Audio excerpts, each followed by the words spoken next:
अस्सलाम वालेकुम नाज़रीन, आप देख रहे हैं न्यूज़ टॉक। मैं हूं यशवीन जमाल। नाज़रीन, 9 मई के वाक़यात के बाद पाकिस्तान तहरीक इंसाफ हमने देखा कि मुश्किलात का शिकार होना शुरू हुई और अब तक भी वो मुश्किलात जो हैं उनमें कमी हम देख रहे हैं कि नहीं आ रही, बल्कि इजाफा ही होता चला जा रहा है। बानी चेयरमैन पाकिस्तान तहरीक इंसाफ की बात करें, उनके जो सीनियर वाइस प्रेसिडेंट हैं उनकी बात करें, वो इस वक्त मुख्तलिफ मुकदमात में हम देख रहे हैं कि जेल में हैं, कैद में हैं, पार्टी टूट फूट का शिकार है। पाकिस्तान तहरीक इंसाफ से नई जमातों ने हम देख रहे हैं कि जन्म ले लिया है, जहाँ पर इस वक्त इलेक्शंस की अनाउंसमेंट के बाद मुल्क की दीगर सियासी जमातें इस वक्त इलेक्शन की तैयारियां करती हुई नजर आ रही हैं और उनकी मसरूफियात जो हैं वो कैंपेन है, पार्टी टिकट्स अलॉट करना है। वहीं पर पाकिस्तान तहरीक इंसाफ के जो कुछ बचे कुचे लोग हैं उनकी मसरूफियात इस वक्त एक अदालत से दूसरी अदालत का चक्कर लगाना है। जो आपको जो लीगल सिचुएशन है उसके हवाले से भी इलेक्शन कमीशन की तरफ से इंट्रा पार्टी इलेक्शन को कलअदम करार दिया गया, जिसके नतीजे में बल्ले का निशान ये कहा गया कि पाकिस्तान तहरीक इंसाफ को नहीं मिल सकता। इसी सिलसिले में जब अपील की गई पेशावर हाईकोर्ट ने, तो पेशावर हाईकोर्ट ने इलेक्शन कमीशन के इस फैसले को वक्ती तौर पर कलअदम करार दे दिया और ये कहा कि जब तक इसकी फाइनल हेयरिंग नहीं हो जाती ये जो इंट्रा पार्टी इलेक्शंस हैं ये कलअदम नहीं है। पेशावर हाईकोर्ट का इस सारे मामले पर मौक़िफ़ ये था कि किसी भी सियासी जमात से उसका निशान छीन लेना उसके वोटर की हक तलफी है। सो अभी as of now when we are talking, तो जो बल्ला है वो फिलहाल पाकिस्तान तहरीक इंसाफ के पास ही है, उन्हीं का निशान जो है वो होगा। अच्छा, जब हम बात करते हैं इनकी लीडरशिप की, शाह महमूद कुरैशी साहब साइफर केस के अंदर जमानत होने के फ़ौरन बाद ही GHQ हमला केस के ऊपर उनको दोबारा अरेस्ट किया गया। अच्छा, खाली अरेस्ट किया जाता तो एक और मामला था, लेकिन जिस तरीके से अरेस्ट किया गया, ना तो कुरैशी साहब के स्टेचर का ख्याल रखा गया, ना तो जो उनकी कंट्रीब्यूशन है as foreign minister, as a senior politician इस मुल्क के अंदर उसका ख्याल रखा गया, ना उनकी उम्र का लिहाज किया गया। इस तरीके से धक्के लगाए गए और जिस तरीके से उनको गाड़ी में डाला जा रहा है अफसोसनाक है। हम उसकी मजम्मत करते हैं क्योंकि कुरैशी साहब जो है वो कुछ भी हो सकते हैं, लेकिन ना तो कोई क्रिमिनल है ना कोई दहशतगर्द है, तो इस तरह का सलूक तो वो बहरहाल नहीं डिजर्व करते। अगर वो वहां पर खड़े होकर अपनी कोई बात करना चाह रहे थे तो वो बात होने देनी चाहिए थी, उनको किसी तहजीब के दायरे के अंदर रहकर भी अरेस्ट किया जा सकता था, बट अनफॉर्चुनेटली हमने और ही सूरत हाल देखी। कुछ इस पर भी बात करेंगे। और जहां पर 9 मई के बाद जिस तरीके से हमने देखा कि पार्टी सारी अलग अलग हो गई, बल्कि बहुत से लोग ये कहते हैं कि वकला बरादरी ने PTI का टेक ओवर कर लिया, वहीं पर कुछ ऐसे लोग अभी भी हैं जो कि पार्टी के साथ डट कर खड़े हैं और सलीम तैमूर झगड़ा साहब जो हैं वो उन्हीं में से एक हैं, हमारे साथ प्रोग्राम के इस हिस्से में मौजूद है। कुछ उनसे पूछेंगे कि डट कर खड़ा होना जो है वो इस वक्त कितना मुश्किल है, साथ ही साथ जो इस वक्त कुछ इशूज़ हैं ऑन गोइंग पाकिस्तान तहरीक इंसाफ से जुड़े उस पर भी बात करेंगे। वो खुद इलेक्शन कहाँ से कंटेस्ट कर रहे हैं, ये भी एक नई कंट्रोवर्सी सामने आई है, उस पर भी बात करेंगे। बहुत शुक्रिया आपका झगड़ा साहब आपके वक्त के लिए। और मैं प्रोग्राम के आगाज़ से पहले भी कह रही थी कि खासा मुश्किल जो है वो एक फेज़ है जो मैं देख रही हूँ कि आप लोग गुजार रहे हैं। बट सर, सबसे पहले आपने कहा कि NA 32 से गालिबन इलेक्शन आपने कंटेस्ट करना था, आपने कहा कि पार्टी फैसला करेगी। शेर अफजल मरवत साहब ने कहा कि पार्टी तो फैसला कर चुकी है, इमरान खान साहब ने मुझे कहा है और वो कागजात नामजदगी आपके हल्के से जमा भी करा चुके हैं। थोड़ा सा अगर हमें स्टेटस क्लियर कर दीजिए कि आप इस वक्त इलेक्शन कंटेस्ट कर रहे हैं नहीं कर रहे, ये मामला कैसे सेटल होगा? ये मुझे नहीं पता ये बात कहां से आई है, मैंने तो NA 32 पे कागज ही नहीं जमा कराए। तो फिर ये फिर कंट्रोवर्सी क्यों सुबह से मीडिया पर है कि तैमूर सलीम झगड़ा जो है वो अब नहीं कंटेस्ट कर सकते इलेक्शन? मुझे नहीं पता। आज मेरे कागजात की स्क्रूटनी थी। हाँ। PK 79 पे, PK 79 जो मेरा सूबाई हल्का है, और उस पे माशाल्लाह स्क्रूटनी पास हो गई। और इसके अलावा मैंने कागजात सबमिट किए PK 75 पे और NA 28 पे। NA 28 रूरल पेशावर का एक हल्का जिस पे हमारे फॉर्मर MNA नूर आलम खान थे। NA 32 पे मैंने कागजात जमा ही नहीं कराए। तो मतलब मरवत साहब के साथ और आपका कोई मामला इस वक्त नहीं है जो कि मीडिया पे लेकर आया जा रहा है, तो आपने फिर ये स्टेटमेंट क्यों दी कि ये टिकट मरवत साहब को मिलेगा या मुझे ये फैसला खान साहब करेंगे? मैंने ये स्टेटमेंट आपकी देखी किसी टेलीविजन चैनल पर। नहीं, मेरे ख्याल में वैसे वो कहते हैं making a mountain out of a molehill. देखिए, टिकट तो खान साहब जिसको देंगे उसी को मिलेगा। मेरे ख्याल में किसी ने मेरे से ये पूछा था कि पेशावर में मरवत साहब कंटेस्ट करें या ना, और मेरे ख्याल में मैंने ये जवाब दिया था कि बेहतर ये होगा कि पेशावर में, और ख़ास तौर पे जो हल्का आप कह रही हैं वो पेशावर शहर का हल्का है जिसमें ऑलरेडी एक हल्का कम हुआ है। तो मैंने कहा था कि हमारे बहुत से चूंकि लॉयल वर्कर्स हैं तो बेहतर है कि हम उनको एडजस्ट करें। ऑलरेडी उनमें हमें चॉइस बनाने में जो है वो काफ़ी दिक्कत पेश होगी क्योंकि सीट्स जो है वो कम हुई है। लेकिन कंट्रोवर्सी की तो कोई बात नहीं है। मरवत साहब का बहुत ज़बरदस्त किरदार है। मेरी ज़ाती राय में ये पेशावर के टिकट्स जो है वो हमारी पार्टी के वर्कर्स को जाने चाहिए। ये मेरी जाती राय है। बिल्कुल ठीक है। आपने कहा कि मरवत साहब का बड़ा अच्छा जबरदस्त किरदार है। मरवत साहब, लेकिन सर मुझसे पूछेंगे तो तैमूर सलीम झगड़ा इस पीटीआई, बट शेर Afzal Marwat is not PTI for me at least. मुझे नहीं पता कि लोग कितना कनेक्ट या रिलेट करेंगे उनसे बतौर पीटीआई, लेकिन फिलहाल आप फेस हो सकते हैं पीटीआई का, वो मुझे फेस नहीं दिखते पीटीआई का। आप लोग जो पुरानी लीडरशिप बाकी बची है पार्टी में, आप लोग उनको कैसे देख रहे हैं? क्योंकि उनसे जुड़ी कोई ना कोई कंट्रोवर्सी हम देखते हैं कि सर उठा ही लेती है आपकी जमात के हवाले से भी। नहीं, देखें, 6 साल पहले जब मैंने सियासत एंटर की थी तो मैं फेस नहीं था। ठीक है। मेरे पे खान साहब ने एक रिस्क लिया। मेरा एक सियासी बैकग्राउंड जरूर था, लेकिन मेरा पूरा करियर कॉर्पोरेट करियर था एक। और मैंने सियासत में एंट्री की मैकिन्सी की पार्टनरशिप से रिजाइन करके, और आज मुझे फख्र महसूस हो रहा है कि आप कह रही हैं कि लोग मुझे पीटीआई के साथ एसोसिएट कर सकते हैं। लेकिन मैं ये जरूर समझता हूं कि ये जो एसोसिएशन होती है ये सिर्फ सालों में नहीं गिनी जाती। पिछले चंद महीनों में मरवत साहब ने बड़ा अहम रोल प्ले किया एक ऐसे वक्त में जिसमें हम सब सामने नहीं आ सकते थे। इसे कोई नहीं डिनाई कर सकता। और सबसे जरूरी चीज ऐसे वक्त में यह है कि हम पार्टी में अपनी यूनिटी जो है वो बरकरार रखें। और शायद जो ये अफवाहें या जो मीडिया पे कंट्रोवर्सी अगर कोई है, मेरे लिए ये न्यूज़ है, तो वो शायद इसलिए है क्योंकि एक्चुअली माशाल्लाह पिछले 7 महीनों में पीटीआई मजबूत हुई है, बहुत मजबूत हुई है, और मुसलसल कोशिशें जारी है कि किसी तरीके से पीटीआई के लीडरशिप के दरमियान गलतफहमियां जो है वो फैलाई जाए। मरवत साहब मेरे लिए बिल्कुल काबिल कदर है, इसमें कोई शक नहीं। अच्छा, 6 साल पहले आपने कहा कि आप पार्टी के लिए नए थे, लेकिन फिर भी खान साहब ने आप पर एतमाद किया। वो तो जाहिर है पार्टी के अंदर लोगों के आने का भी और जाने का भी ये सिलसिले तो जारी रहते लगे रहते हैं। अमीर हैदर होती साहब ने एक दिलचस्प बयान दिया आपकी जमात के हवाले से। उन्होंने कहा 3 तरह के लोग हैं जो पाकिस्तान तहरीक इंसाफ का हिस्सा है। एक तो वो है जो कि देरीना कारकुन है पाकिस्तान तहरीक इंसाफ के, दूसरे वो हैं जो इस वक्त लाइन में इसलिए लगे हैं कि टिकट मिल जाएगा, इस पार्टी में जगह बहुत है, और तीसरे वो हैं जिनको देख कर बाहर वाले भी हैरान है और अंदर वाले भी हैरान है कि ये कौन है और कहाँ से आए हैं। तो आप भी इत्तेफाक करते हैं आपकी जमात में, क्या इसी तरह का कोई कॉम्बिनेशन इस वक्त है? मेरे ख्याल में अगर मैं दूसरे पार्टीज पे बात करना शुरू करूं तो एएनपी में भी शायद 3 किस्म के लोग हैं।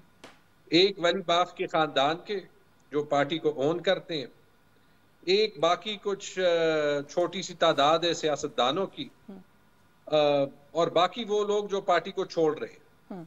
बल्कि आज भी एक उनके लीडर जो है वो छोड़ के पीपल्स पार्टी जा रहे थे। और ये पार्टी तो जुल्म हम पे हो रहा है, लोग एएनपी को छोड़ रहे हैं। लेकिन फ्रैंकली आई डोंट नो हम एएनपी को वैसे क्यों डिस्कस कर रहे हैं, बड़ी छोटी पार्टी रह गई है।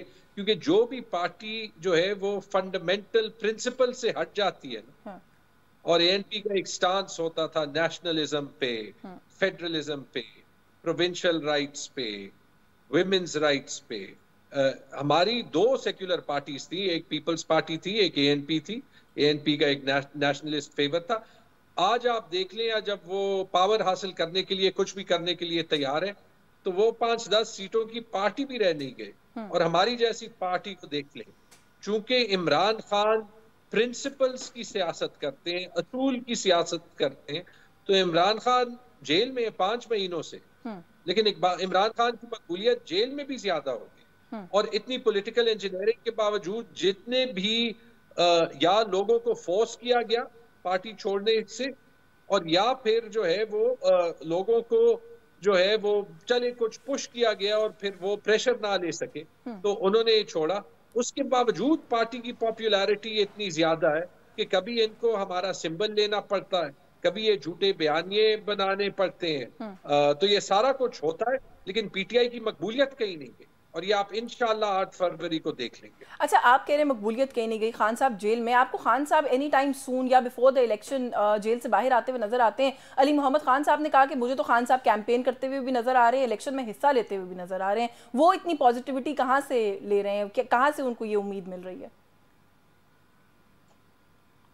आपका शाह महमूद कुरैशी साहब के रीअरेस्ट के बारे में क्या ख्याल? मैंने अभी इब्तिदाइये में कहा है, मुजम्मत करते हैं जी। मैंने तो ट्विटर पे भी लिखा, उसी वक्त लिखा जिस तरीके से डील किया गया कुरैशी साहब के साथ ज्यादती है। आई मीन आप एक इंसान की जो कंट्रीब्यूशन है इस मुल्क की सियासत के अंदर, उनकी उम्र का ही लिहाज कर लें, हम तो कंडेम कर रहे हैं उसको। बिल्कुल आपने ठीक कहा। तो जब ये सिस्टम शाह महमूद कुरैशी साहब को बाहर जाते हुए नहीं देख सकता, जब ये सिस्टम अपने सारे अदालती निज़ाम का मजाक बना सकता है, जब ये सिस्टम जो है वो ब्यूरोक्रेसी और पुलिस का निज़ाम बना सकता है और पूरी दुनिया ये मनाज़िर देख रही है, तो आपके ख्याल में ये इमरान खान साहब को इलेक्शन से पहले छोड़ेंगे? ये मैं जो है सिर्फ वो कह रहा हूँ, मुझे फख्र है कि इमरान खान ने लंदन नहीं भागना। इमरान खान ने लंदन में अपने फ्लैट्स ओन भी किए थे और इमरान खान ने बेच भी दिए। इमरान खान ने प्रेशर में नहीं आना। ठीक है, हमारी गलत फहमियां हैं लोगों के साथ, लेकिन ये दूर हो जाएंगी। ये इलेक्शन हमें लड़ना पड़ेगा, लेकिन ये सब कुछ जो हो रहा है ये पाकिस्तान के लिए अच्छा नहीं है। और मेरी रिक्वेस्ट है सारे सिविल इदारों से, पुलिस हो गई, ब्यूरोक्रेसी हो गई, अपने इदारों को ना इतना कमजोर करें, क्योंकि आगे पाकिस्तान बनाना है। अच्छा, पाकिस्तान तहरीक इंसाफ का वुकला की तरफ से कोई टेक ओवर हो गया है, ये एक ओपिनियन है जो एग्जिस्ट करती है, और साथ ही साथ एक साथ में जो ओपिनियन पैरेलल चलती है वो ये है कि जो वुकला भी हैं वो कितने सिंसेयर हैं इमरान खान से, या पीटीआई का जो इटसेल्फ पार्टी का एक मौकफ या नैरेटिव है उससे, वो it is yet to be seen. क्योंकि एक राय ये एग्जिस्ट करती है कि बहुत सारे मामला ऐसे हैं जिनको लीगल फ्रंट के ऊपर ठीक से हैंडल ही नहीं किया गया। DROs ROs वाला मामला कभी लाहौर हाई कोर्ट लेके जाते हैं, कभी पेशावर हाई कोर्ट लेके जाते हैं, जहाँ लेके जाना चाहिए वहाँ नहीं लेके जाते। इलेक्शन कमीशन से जुड़े बहुत से मामला हैं जिनके बारे में ये राय पाई जाती है कि अगर चाहे तो पीटीआई चैलेंज कर सकती है, पीटीआई उस तरफ नहीं जाती। अच्छा, नवाज शरीफ साहब के कागजात नामजदगी जमा होते हैं, कोई एतराज आप लोगों की तरफ से नहीं आता। इमरान खान के जमा होते हैं, नून लीग के 4 लोग आ जाते हैं एतराज करने के लिए। आप लोग वो चीजें जो कि लीगल फ्रंट पर चैलेंज की जा सकती हैं, आपके पास सबसे बड़ी वुकला की टीम है, क्यों वो इनएक्टिव दिखाई देती है? इनएक्टिव तो बिल्कुल भी नहीं है, और जो हमारे वकीलों का रोल रहा है पिछले 7 महीनों में, इट इज आउटस्टैंडिंग। खराज तहसीन सबको पेश करनी चाहिए। टेक ओवर की बात, क्या टेक ओवर जी? पाकिस्तान तो बनाया ही एक वकील ने था, कायदे आजम मोहम्मद अली जिन्ना, जिनकी अभी जो है वो सालगिरह गुजरी है 25 तारीख को। वो क्या थे? एक वकील ही थे, और उन्होंने कानून की स्ट्रेंथ को इस्तेमाल करते हुए पाकिस्तान को बनाया था। कोई रेवोल्यूशन तो यहाँ पे नहीं हुई थी ना। उसी बेसिस, उसी बुनियाद के लिए हम आज खड़े कि पाकिस्तान में आईन और कानून की हुक्मरानी हो, और कुछ भी नहीं। हमारी 20 महीनों की जो स्ट्रगल रही है, जो इमरान खान साहब की 20 महीनों की स्ट्रगल रही है, जो ये 7 महीने मेरे जैसे लोग सियासत को नहीं छोड़ रहे, क्योंकि मेरे पास तो बहुत ऑप्शंस है। मैं बाहर जाऊं, मैं दोबारा से कंसल्टिंग शुरू करूं, ठीक है, क्या क्या रखा है इस सियासत में? नैब के केसेस भुगते, एंटी करप्शन के केसेस भुगते।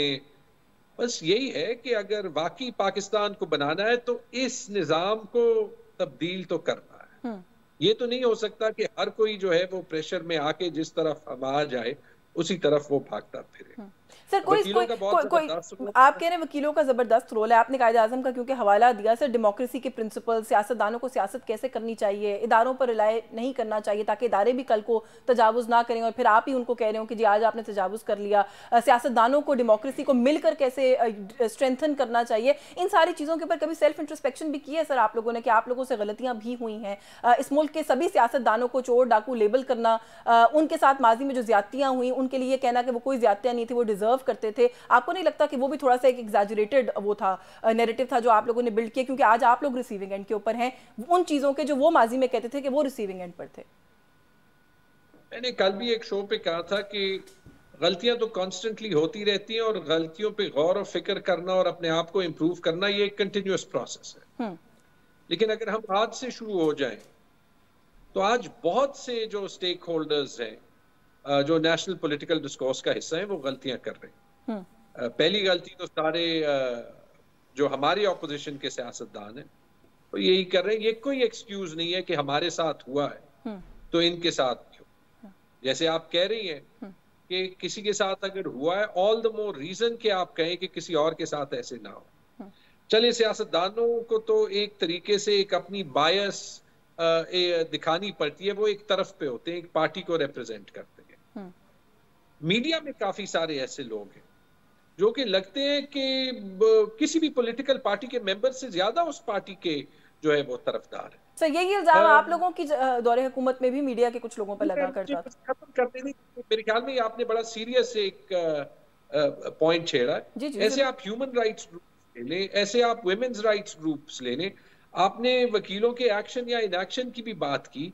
फिलहाल तो इतना कुछ हो रहा है, इतना कुछ हो रहा है कि हर एक चीज को हमारे लिए रिस्पॉन्ड करना भी आसान नहीं है, बल्कि बहुत सी चीजें नॉर्मलाइज हो जाती। मैं 2.5 महीनों से कानून की प्रोटेक्शन के बावजूद अपने घर नहीं ठहर सकता। क्यों? क्योंकि कानून पे किसी को भरोसा नहीं है। मैं नैब जाता हूं, मैं अदालत जाता हूं, मैं अभी अपने स्क्रूटनी पेपर्स दे के आया हूं, लेकिन मुझे क्या पता किसी रात पुलिस आए, मुझे पकड़े, बाद में 2-3 FIR करे। तो ये गलतियां हमने सीखना है और हम इंशाल्लाह सीखेंगे, सीख रहे हैं।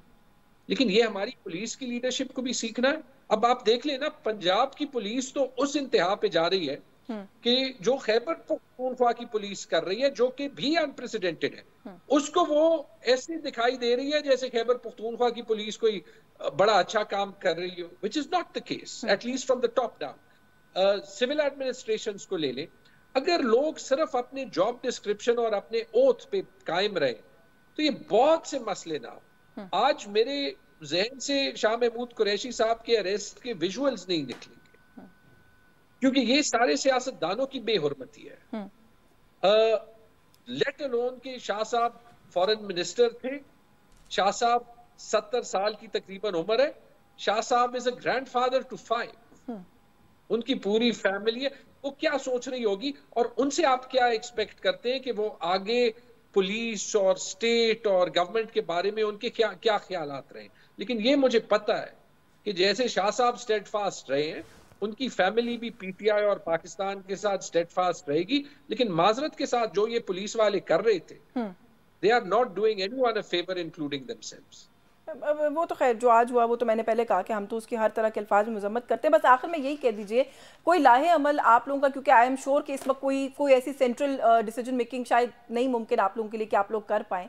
क्या आप समझते हैं कि पाकिस्तान तहरीक इंसाफ का लाहे अमल होगा? गौहर अली खान साहब की आज की स्टेटमेंट है, वो कहते हैं जी हमारे तो जो कैंडिडेट्स हैं उनको डराया धमकाया जा रहा है। फिर ऐसे लोग भी ट्वीट्स कर रहे हैं जो कह रहे हैं हमारे घरों पर आके छापा मारा जा रहा है जैसे ही पता लगता है कि हमने कागजात नामजदगी जमा कराने। तो जो आप लोगों का इस वक्त वर्जन सामने आता है वीडियोज़ के साथ भी, ट्विटर के ऊपर भी, वो तो यही बताता है कि आप लोग इस वक्त कॉर्नर किए जा रहे हैं। तो क्या लाहे अमल क्या है? आप कैसे समझते हैं कि आप लोग इलेक्शन कंटेस्ट करेंगे? 92 के वर्ल्ड कप में पाकिस्तान और ऑस्ट्रेलिया का मैच था और इमरान खान से पूछा गया था कि आपने ये कॉर्नर टाइगर्स वाली टी-शर्ट क्यों पहनी, और उन्होंने कहा था कि जो कॉर्नर टाइगर होता है, एक वो शेर जिसको कॉर्नर किया जाता है, वो सबसे खतरनाक होता है। तो इंशाअल्लाह ये जो इमरान खान की सारी टीम है, ये वही कॉर्नर टाइगर्स हैं जो कि अभी इलेक्शन में वैसे ही खतरनाक साबित होंगे उन पार्टियों के लिए जो अपनी सियासत के लिए पाकिस्तान की पॉलिटिकल स्टेबिलिटी को दांव पे रखना चाहते हैं। 400 दिन ये तकरीबन इलेक्शन से भागे, जब आप NA के बाय इलेक्शन से जो है वो शुरू हो जाए, 400 दिन से ज्यादा। लेकिन अभी अगर पाकिस्तान में पॉलिटिकल स्टेबिलिटी आनी है तो इन इलेक्शंस का रिजल्ट लेजिटिमेट एक्सेप्ट होना बड़ा जरूरी है। उसमें इलेक्शन कमीशन का ऑब्वियसली एक रोल है जो अभी तक तो उसने अदा नहीं किया, लेकिन I hope over the next month better sense prevails. लेकिन जो दूसरी चीज है कि जो दूसरी चीज है वो ये है कि इवन दो हमसे अगर सिस्टम के गिले हों या हमारे सिस्टम से गिले हों, ब्रिज करना और हील करना और ये जख्म जो है वो ठीक करना ये जरूरी है, क्योंकि उसके बगैर ना हमारा फायदा है, ना इस सिस्टम का फायदा है, ना पाकिस्तान का फायदा। बिल्कुल तो ये करना बिल्कुल ठीक है। आखिर में ये कह दीजिएगा कि एक स्टेटमेंट आई थी किसी वकील के थ्रू कि खान साहब ने ये कहा है कि जिन भी लोगों ने पार्टी के खिलाफ प्रेस कॉन्फ्रेंस की है या मीडिया में गए हैं उनके साथ कोई मामला पार्टी का अब दोबारा नहीं हो सकता, वो पार्टी का हिस्सा नहीं बन सकते दोबारा से। उस्मान डार साहब वाला जो इशू है उसको कैसे देखते हैं? वो खुद तो नहीं कंटेस्ट करे लेकिन उनकी वालदा जो है वो कंटेस्ट कर रही हैं। कल हमारे शो पर थी, उन्होंने कहा जी कि मुझे कोई शक ही नहीं इस बात पर कि पाकिस्तान तहरीक इंसाफ का टिकट मुझे मिलेगा। आपकी एज ए पार्टी वर्कर क्या राय है कि रेहाना इम्तियाज डार को टिकट मिलना चाहिए? देखिए, जो रेहाना इम्तियाज डार साहिबा ने, जो उस्मान डार की वालदा है, जो बहादुरी उन्होंने दिखाई है, उनको खराज तहसीन इस पूरी कौम की तरफ से, क्योंकि उनके बेटे के साथ जो हुआ, हमारा नेचुरल रिएक्शन तो यही रहता है कि चुप रहें, दबे रहें, आपके साथ बहुत जुल्म हो सकता है। पंजाब पुलिस जो माशाल्लाह शहबाज शरीफ ने 42 साल में बनाई है इस खौफनाक शक्ल में, वो क्या क्या नहीं कर सकती। लेकिन मेरे ख्याल में इस क्राइसिस में अगर एक तबके ने अपनी बहादुरी दिखाई है वो है पाकिस्तान की खवातीन, चाहे वो खवातीन हो जो जेल में हो, चाहे वो खवातीन हो उस्मान डार की वालदा की तरह जो अपने बेटे की जबरी गुमशुदगी के बावजूद अपनी आवाज को चुप नहीं कर रही, या चाहे वो बलोच खवातीन हो जो इनफोर्स डिसअपेरेंसेस के सामने इस्लामाबाद तक पहुंची, हालांकि वो एक कंट्रोवर्शियल इशू है, या चाहे वो खवातीन जजेस या बाकी स्टेक होल्डर्स या इवन मीडिया पे, मैंने देखा है कि जिन एंकर्स ने सबसे बहादुर या सेंसिबल रोल प्ले किया है और सबसे मुश्किल इश्यूज उठाए हैं, वो भी खवातीन है। तो I am very very impressed and kudos to all of you. बहुत शुक्रिया आपका झगड़ा साहब, तैमूर खान झगड़ा साहब हमारे साथ मौजूद थे। सेगमेंट का वक्त हो गया। हमने कोशिश की कि पाकिस्तान तहरीक इंसाफ के इस वक्त जो मामलात हैं उन पर पूछा जाए कि एक पार्टी कारकुन जो हैं उनका क्या ख्याल है। एक ब्रेक का वक्त हो रहा है, ब्रेक से वापस आएंगे तो कुछ और इशूज़ पर बात करेंगे। हमारे साथ रहे।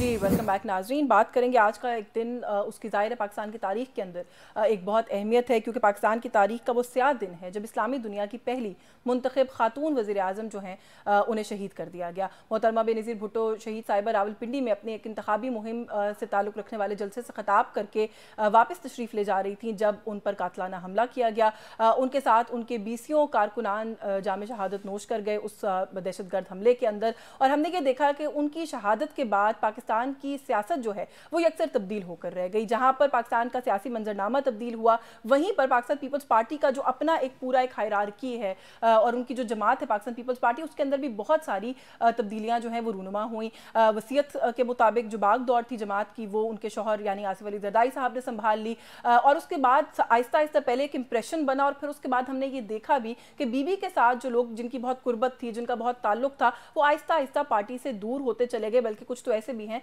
कि जिन्होंने अपना प्लेटफॉर्म भी तब्दील कर लिया सियासत करने के लिए। उन्हीं में से एक ऐसी शख्सियत जिनके बारे में उस वक्त भी ये कहा जाता था कि अगर जमात के अंदर किसी के साथ सबसे ज़्यादा करीबी ताल्लुक है बीबी का तो वो नाहिद खान साहिबा हैं। वो बीबी की पॉलिटिकल सेक्रेटरी भी हैं थी उस वक्त और उस वक्त साथ भी थी बीबी के। और जिस तरीके से वो सारा उनका रिलेशनशिप रहा है बीबी के साथ एक पर्सनल लेवल के ऊपर, तो जाहिर है आज का दिन अगर हमने मेमोरीज़ के ऊपर बात करनी है या याद करना है मोहतरमा बेनज़ीर को, तो नाहिद खान साहिबा से बेहतर कोई शख्सियत ऐसी थी नहीं जो मेरे जहन में आई। वो हमारे साथ मौजूद है। बहुत शुक्रिया आपका नाहिद खान साहिबा, आज के इस दिन पे आपने जो है वो वक्त दिया, क्योंकि जैसे मैंने कहा कि कुछ पुरानी यादें भी ताज़ा करनी होती हैं इस तरह के दिन में, क्योंकि बीबी का जो स्टेचर था सियासत के अंदर इस मुल्क की, तो I think we should talk about her also. और आपसे बेहतर कोई मुझे मिला नहीं। एक तो आज के दिन की मेमोरीज आपको क्या वो है वाकया, अगर मैं आपको कहूँ कि थोड़ा सा रिलीव कीजिए मेरे व्यूअर्स के लिए, और साथ ही साथ बीबी के बारे में भी, क्योंकि आपका उनके साथ एक बहुत अच्छा ताल्लुक था।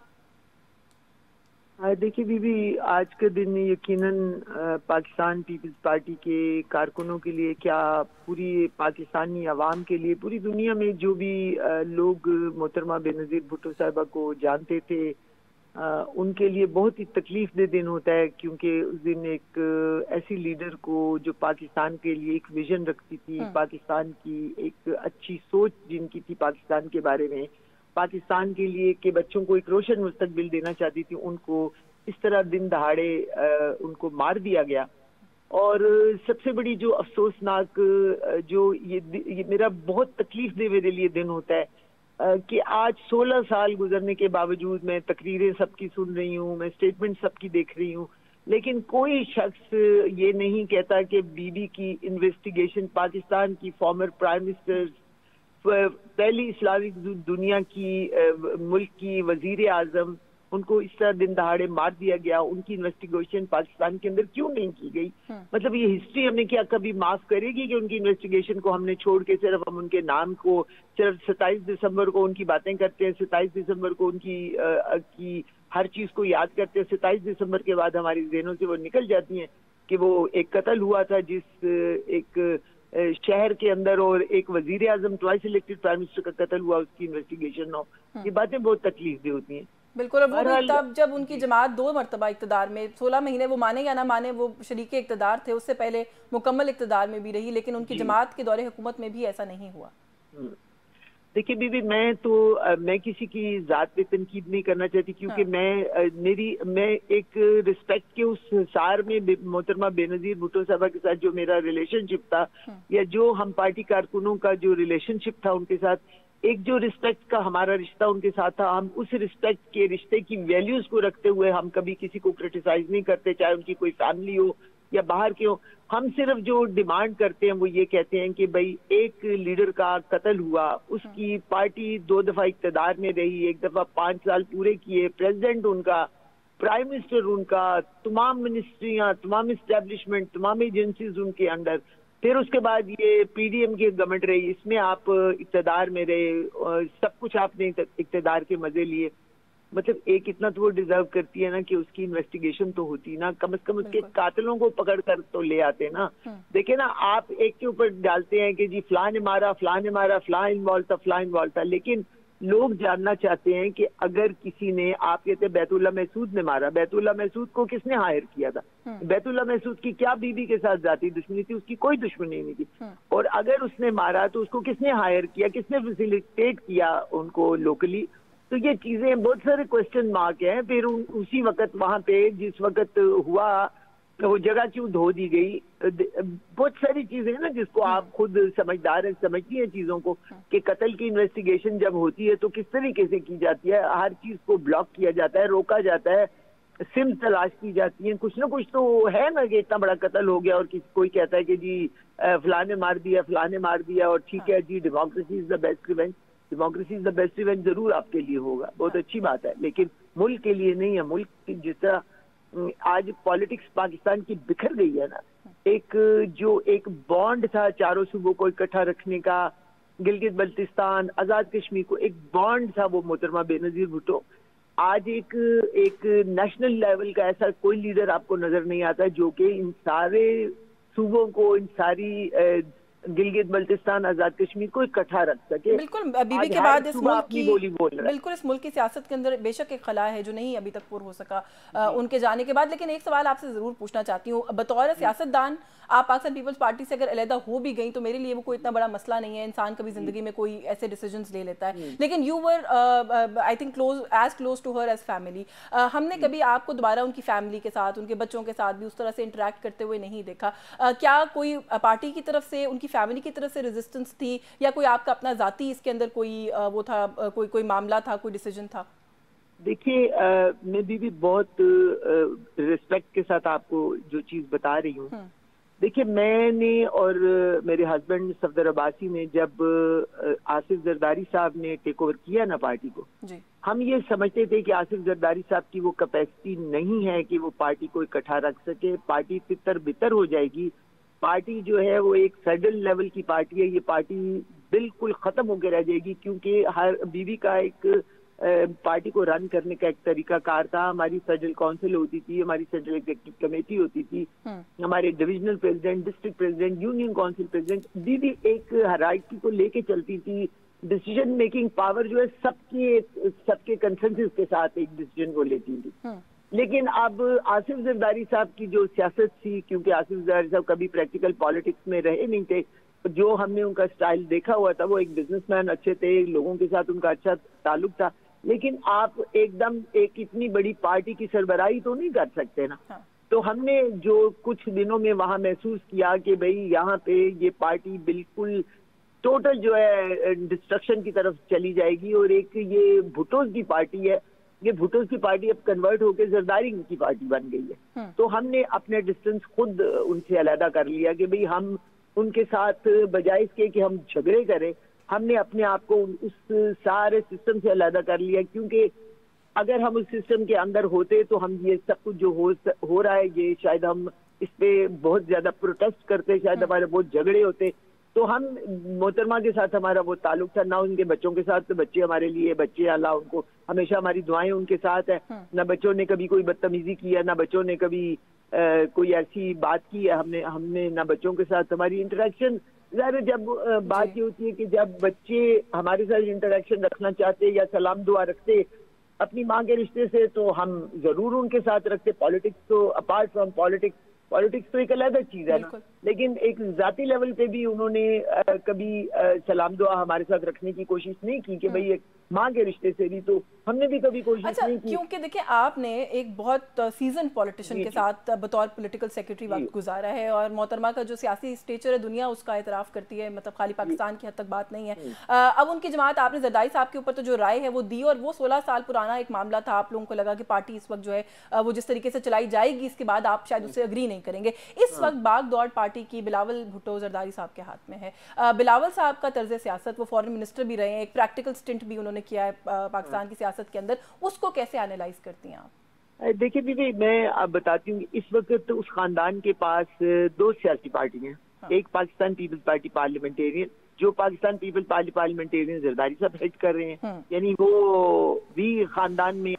पाकिस्तान पीपल्स पार्टी जो भुट्टो की पार्टी है वो भी उनके खानदान में, जिसको बिलावल हेड कर रहे हैं। अब एक म्यान में दो तलवारें तो नहीं हो सकती ना। बीबी ने जब पार्लियामेंटेरियन बनाई थी तो वो उनको क्योंकि नई इलेक्शन लड़ने की इजाजत दी जा रही थी, उन्होंने पार्लियामेंटेरियन बना के मखदूम अमीन फ़हीम को उसका हेड बनाया था, मखदूम साहब को, कि भाई पार्लियामेंट की पॉलिटिक्स करने के लिए। अब जरदारी साहब बिलावल पार्टी के चेयरमैन जरूर हैं, लेकिन पार्टी इलेक्शन लड़ती है पाकिस्तान पीपल्स पार्टी पार्लियामेंटेरियन की तरफ से। बिलावल तो खुद मोहताज होते हैं उनसे टिकट लेने के लिए। तो बिलावल की सियासत को उनके वालिद साहब ने अनफॉर्चुनेटली, मुझे अफसोस होता है कि मतलब बीवी का बेटा है, कामयाब सियासत में हो तो अच्छी बात है, लेकिन बिलावल जैसे टेक ऑफ करने लगता है या बिलावल कोई बात करते हैं, तो आपने पिछले दिनों भी देखा है कि बिलावल एक बात करते थे, उनके वालिद साहब दूसरी बात करते थे।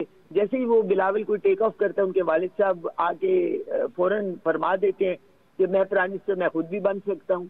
तो देखिए, इस तरह नहीं पॉलिटिक्स होती। लीडर एक ही होता है हमेशा, जिस सियासी पार्टी में हो लीडर हमेशा एक ही कमांड होती है। और अगर दो दो चार चार कमांड होंगे, उनकी फुफियां भी पार्टी की लीडर बनी हो, उनके वालिद साहब भी पार्टी के लीडर हो, तो बिलावल के लिए उतना ही मुश्किल है पॉलिटिक्स को करना कि बिलावल के पॉलिटिक्स उस वक्त तक इंडिपेंडेंट नहीं हो सकती जब तक बिलावल ये जो बैगेज उनके साथ है सारा, जिससे उनको मतलब पॉलिटिकल जो बैगेज है उनसे अपने आप को अलग करके अगर एक सियासतदान के तौर पर सामने बिल्कुल, तो आप बेसिकली ये कह रही हैं कि वो ओवरशैडोड हैं जरदारी साहब से। और कोई मैं नहीं कह रही, ये सब लोग देखते हैं ओवरशैडोड। मैं तो नहीं सिर्फ कह रही, सारी दुनिया देखती है कि क्या होता है कि भाई एक घर में दो पार्टियां, और दो पार्टियों में वालिद के हाथ में सब कुछ है कि वो टिकटें भी दे रहे हैं, वो सब कुछ कर रहे हैं। बिलावल भी टिकट लेने के लिए उनका मुताज है। तो जो पार्टी के लोग हैं वो बिलावल की तरफ क्यों देखेंगे? वो देखेंगे जिससे उनको टिकट देना। बिल्कुल ठीक है, मेरे पास वक्त खत्म हो गया, वरना आपसे मजीद जरूर बात करती। मैं आपकी बहुत शुक्रगुजार हूँ कि आपने आज के अहम दिन पे हमारे प्रोग्राम के लिए वक्त निकाला। नाहिद खान साहिबा हमारे साथ मौजूद थी, उन्होंने कहा लीडर एक ही होता है, लीडर दो नहीं हो सकते। और जब पार्टीज ऐसे बढ़ जाएं कि दो दो लोग जो हैं वो लीडरशिप के रोल में हों, तो फिर उस तरीके से सियासत नहीं चला करती, या सियासी जमातें जो हैं वो ऐसे आगे नहीं बढ़ सकती। एक ब्रेक का वक्त हो रहा है, ब्रेक से वापस आएंगे तो कुछ NA 46 और 47 इस्लामाबाद के दो हल्के हैं, उनके हवाले से बात करेंगे। हमारे साथ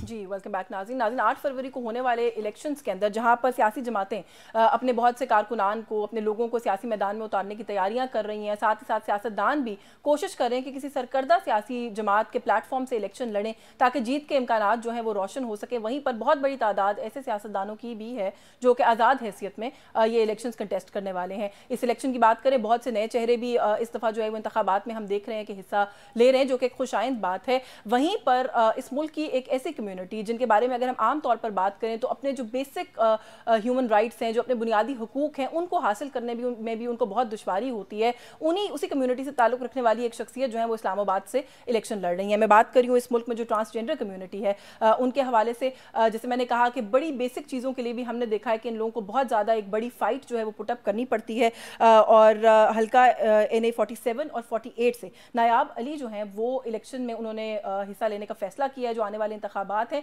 कुछ जानने की कोशिश करेंगे इनसे कि क्या वो थॉट प्रोसेस था जिसके बाद उन्होंने ये फैसला किया कि वो ना सिर्फ इलेक्शन में हिस्सा लें बल्कि आज़ाद हैसियत में हिस्सा लें, और कैंपेन का क्या आगाज़ किया है तो इस वक्त क्या सिचुएशन है। थैंक यू सो मच नायाब, आप प्रोग्राम में तशरीफ़ लाएंगे, आपने वक्त दिया। मैं सबसे पहले तो जो मैंने भी इब्तदाई में बात की, इशूज़ हैं जिन पर आपसे बात करूँगी, बट क्या सोचकर आपने ये फैसला किया? क्योंकि मुझे पता है कि आप अपने इशूज़ के ऊपर बहुत बात करती हैं, आवाज़ उठाती हैं, बट आपको किस चीज़ ने ये सोचने पर मजबूर किया कि पार्लियामेंट इस द वे वहाँ जाना है, वहाँ पहुँचना है? सबसे पहले तो बहुत शुक्रिया मुझे इनवाइट करने के लिए, और सेकेंडली जो आपका क्वेश्चन है डेट इज़ वेरी इंपॉर्टेंट। मेरा हमेशा फोकस जो रहा है that is on the empowerment of khwaja sira community. तो एम्पावरमेंट, फाइनेंशियल एम्पावरमेंट हो, सोशल एक्सेप्टेंस हो, उसके बाद जो the most important thing that is the political empowerment. अगर आप सियासी धारे में शामिल होते हैं तो आप अपने हकूक़ के साथ साथ वनरेबल ग्रुप्स के हकूक़ के ऊपर भी बेहतर तरीके से बात कर सकते हैं। तो हमने जब कानून साजी की, अभी हालिया में जो कानून के अराउंड एक कंट्रोवर्सी क्रिएट हुई, तो बहुत से मर्द और ख़वातीन थे जो कि हमारे बारे में बात कर रहे थे और हमारी ज़िंदगियों का फैसला कर रहे थे। तो वी रियलाइज़ कि अगर हमारा ख्वाजा सराओं का नुमाइंदा कोई असम्बली के अंदर बैठा हो तो वो हमें ज़्यादा अच्छे तरीके से रिप्रेजेंट कर सकता है। तो जिसकी वजह से जो है वो डिसाइडेड कि हमें इलेक्शन में आना चाहिए और अपने हकूक़ के ऊपर बात करें। अच्छा, ये बड़े प्राइम 2 हल्के हैं जो आपने चुने हैं। आप पहले तो ये बताएं, कागजात नामजदगी, स्क्रूटनी, आपका सारा अमल मुकम्मल हो गया है? मेरा स्क्रूटनी आज थी NA 46 के लिए, वो अल्हम्दुलिल्लाह बहुत अच्छे तरीके से मुकम्मल हो गई है, और 47 के लिए मेरी 30 तारीख को है। और बड़ी पुरुमीद हूँ कि चूँकि मैं कोई डिफ़ाल्टर वगैरह तो हूँ नहीं, दूसरे सियासी लोगों की तरह ना मेरे ऊपर नैब के केस चल रहे हैं, तो आई एम वेरी होपफुल कि ये बड़े अच्छे तरीके से वो भी स्क्रूटनी अच्छी हो जाएगी। अच्छा, इन दोनों हल्कों में अभी क्योंकि ज़ाहिर है आप पॉलिटिशियन बन रही हैं, पॉलिटिक्स करेंगी, कौन आपको ज़्यादा मुश्किल कैंडिडेट नज़र आ रहा है कि जिसका आपको लगता है कि इनके साथ टक्कर का मुकाबला, या ये आपको टफ टाइम दे सकते हैं? देखें, मैं टू बी वेरी ऑनेस्ट, में आप देखें कि हमारे जो हल्के हैं, एक हल्के से 73 कैंडिडेट्स ने कागजात नामजदगी जमा करवाए हैं और दूसरे हल्के से 75 लोगों ने कैंडिडेट्स ने कागजात नामजदगी जमा करवाए हैं। तो इनकी आपस में खिचड़ी पकी हुई है। हमें इन्होंने मेरे से क्या लड़ाई करनी है, ये आपस में अभी लड़ाई कर रहे हैं। और सेकेंडली मैं समझती हूँ कि चूँकि जो पॉलिटिकल सिचुएशन है इस वक्त मुल्क के अंदर, तो उसकी वजह से इसका फ़ायदा हमें होगा जो आज़ाद उम्मीदवार खड़े हुए हैं। क्योंकि अब इस्लामाबाद, जिन हलकों की मैं आपको बात करूं, 47% जो वोट है वो ख़वातीन का वोट है, और यहाँ पे किसी भी सियासी जमात ने, बड़ी सियासी जमात ने किसी खातून को अभी तक टिकट नहीं दिया। तो I think that is a good thing for us कि हम उन ख़वातीन वोटर को टारगेट कर सकेंगे, वनरेबल ग्रुप्स को टारगेट कर सकेंगे, और मुझे नहीं लगता कि कोई इस तरीके से कोई मुकाबले का कैंडिडेट है जो मुझे टफ टाइम दे सके। अच्छा, आपको ने बड़ा आपका कॉन्फिडेंस, आपने अभी तक अपने हल्के में घूमना फिरना, कोई कैंपेन होता है ना, वो डोर टू डोर कैंपेन, लोगों को रीच आउट करने की मुहिम, किसी चीज़ का आगाज़ किया? जी बिल्कुल, हम डोर टू डोर कैंपेन अभी फ़िलहाल कर रहे हैं और लोगों को रीच आउट कर रहे हैं। कॉर्नर मीटिंग्स हम लोग कर रहे हैं, सोशल मीडिया का बड़ा भरपूर इस्तेमाल कर रहे हैं। हमने कुछ सोशल मीडिया जो वॉलंटियर्स हमारे हैं, हमने यूनिवर्सिटियों को रीच आउट किया है, जो बच्चे हमारे साथ वो हमारी कैंपेन को वॉलंटरली हमें उसको सपोर्ट कर रहे हैं। और देखें, द थिंग इज़ कि हमारी जो कैंपेन के अंदर यूनिक चीज़ है वो मैं आपको बताना चाहती हूँ। वो यूनिकनेस ये है कि आप जो सियासी, जो मेरे दूसरे कंपेटिटर्स हैं, वो अपना पार्टी का वोट बैंक उसके ऊपर इलेक्शन लड़ रहे हैं, और पार्टी के बेस के ऊपर कोई इमरान खान के नाम पे वोट इकट्ठा करने की कोशिश कर रहा है, तो कोई नवाज शरीफ के नाम पे वोट इकट्ठा करने की कोशिश कर रहा है। उनकी खुद की कारकर्दगी कोई नहीं है। हम लोगों ने जो इस्लामाबाद के एक्चुअल मसले हैं उनके ऊपर फोकस किया। अब जब आप इस्लामाबाद का लफ्ज़ सुनते हैं, आपके सामने एक बड़ा अच्छा डिसेंट रिफॉर्म्ड एक शहर आ जाता है, हालांकि ऐसा नहीं है। यहाँ पे गिरदो नवा में कच्ची बस्तियाँ हैं जिसको आए रोज़ मस्मार किया जा रहा है। वहाँ पे रहने वाले लोग एक बेसिक अपने वसाइल से महरूम है। फिर दूसरे नंबर पे इस्लामाबाद में 500% प्रॉपर्टी टैक्स नाफिज किया गया है, जो कि सरासर गैर इंसानी है, किसी भी दूसरे शहर में इस तरीके से नहीं है। फिर आए रोज़ यहाँ पे धरने होते हैं और लोग यहाँ पे शहरों को बंद कर देते हैं और उसका कोई प्रॉपर लाया अमल नहीं है। CDA और MCI दो ऐसी अथॉरिटी हैं जो कि जिनकी पावर्स ओवरलैप कर रही हैं, जिनको पता ही नहीं है हमने करना क्या है, जिसकी वजह से इस्लामाबाद में कहती हूँ द मोस्ट नेग्लेक्टेड सिटी। खूबसूरती आप चंद इलाकों में तो दिखा लें, लेकिन उसको नेग्लेक्ट किया गया। दो बड़े इलाके, तरनौल, बाराकऊ, आप देखें वहाँ पे सरकारी अस्पताल मौजूद नहीं है। नॉर्थ पाकिस्तान के अंदर एक अस्पताल मौजूद है जो कि पिम्स है, और उसको और इस्लामाबादी उसको इस्तेमाल नहीं कर सकते। So these are the challenges जिसके ऊपर मैं वोट बैंक, जो अपना मैं वोट बैंक क्रिएट कर रही हूँ और लोगों से कह रही हूँ अगर आप चाहते हैं। आपने प्री इलेक्शन चैलेंजेस तो बड़े अच्छे होमवर्क किया हुआ है, मैंने अंदाजा लगाया। आपने पोस्ट इलेक्शन चैलेंजेस पे कभी गौर किया है कि अगर आप ये सीट निकालने में कामयाब हो जाती हैं, आपको लगता है कि एज अ सिंगल कैंडिडेट इस सिस्टम के अंदर, जिस सिस्टम में भी आप, जिसको आपने अभी खिचड़ी का नाम दिया, उस खिचड़ी के अंदर आपको लगता है कि आप स्टैंड आउट कर सकेंगी? क्योंकि नॉर्मली ये होता है इस मुल्क की पॉलिटिक्स के अंदर कि जो आज़ाद हैसियत में लोग लड़ते हैं उनको अल्टीमेटली किसी पार्टी का हिस्सा बनना पड़ता है टू बी हर्ड।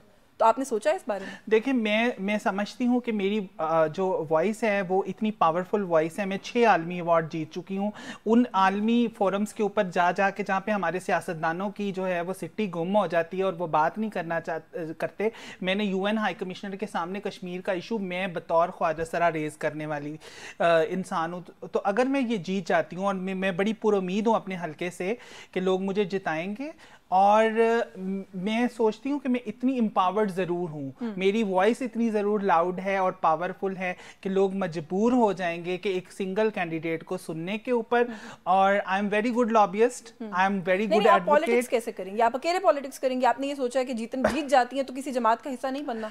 देखें, जो जमात हमारे मंशूर के साथ अलाइन करेगी, डेफिनेटली कोई है ऐसी अभी जो मेन स्ट्रीम अभी तो नजर नहीं आ रही। इलेक्शन के बाद देखेंगे। अभी तो देखें कि खुद उनके आपस के मसले हैं और उनकी सियासत ये है कि महरूम तबकात के ऊपर तो कोई बात ही नहीं कर रहा, और वो सिर्फ महरूम तबकात के ऊपर कोई भी जाता है, कोई भी कंट्रोवर्शियल इशू मुल्क के ऊपर होता है और वो वहाँ पे जाके तस्वीरें सोशल मीडिया फोटो सेशन कर रहे होते हैं। एक्चुअल तो कोई भी नहीं कर रहा, उनका तो अपने लाले पड़े हुए हैं, कोई काम नहीं है।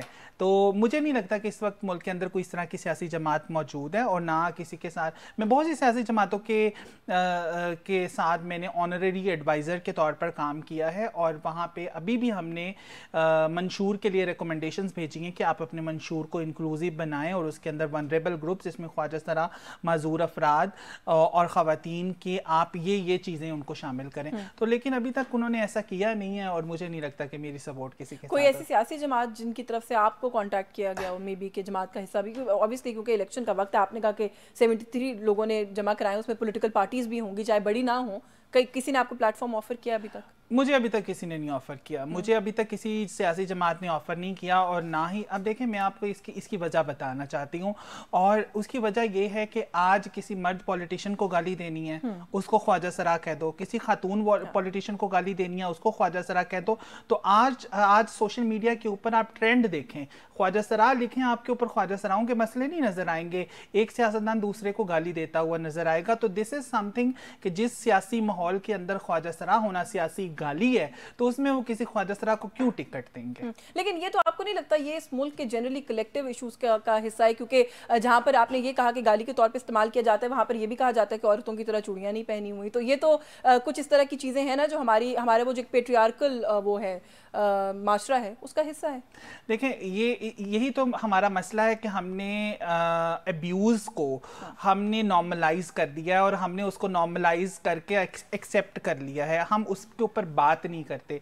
तो मेरा इस सियासत के आने का मकसद, एक ये भी मकसद है कि मैं जो सियासी शऊर भी पैदा कर सकूं कि आप लोगों को तमीज़ के साथ कैसे बुला सकते हैं, बगैर लड़े कैसे पॉलिटिक्स कर सकते हैं, एक दूसरे की ज़ातियात के ऊपर कीचड़ उछाले बगैर कैसे पॉलिटिक्स करते हैं। और मैं समझती हूँ कि ये बड़े बड़े जो सियासी लीडर हैं, इनको हमसे सीखने की ज़रूरत है कि किस तरीके से आप एक तमीज़ के दायरे में रह के अपनी ना सिर्फ कैंपेन चला सकते हैं, और इंशाल्लाह हम वोट भी हासिल करके। चलिए भाई, ऑल द बेस्ट हमारी तरफ से आपके लिए, बहुत सारी नेक तमन्नाएं, एंड आई रियली होप कि जो अभी आपने एम रखा है उस एम में, उस मकसद में आप कामयाब हो। बहुत शुक्रिया आपका, अपने प्रोग्राम में आज हमें वक्त दिया। व्यूअर्स, नायाब अली हमारे साथ मौजूद थी, इस्लामाबाद के 2 बड़े अहम हल्कों से इलेक्शन कंटेस्ट कर रही हैं। बड़ी पुरुमीद है कि वो अपना जो हल्का है वहाँ से शायद वो जो एक डिफरेंस या एक चेंज की बात होती है वो लेके आने में कामयाब हो सकेंगी। जैसे मैंने कहा कि हमारी बहुत सी नेक तमन्नाएं इनके लिए। न्यूज़ टॉक से आज के लिए बस यही कुछ। यशवीन जमाल को इजाज़त दीजिए, अल्लाह हाफ़िज़।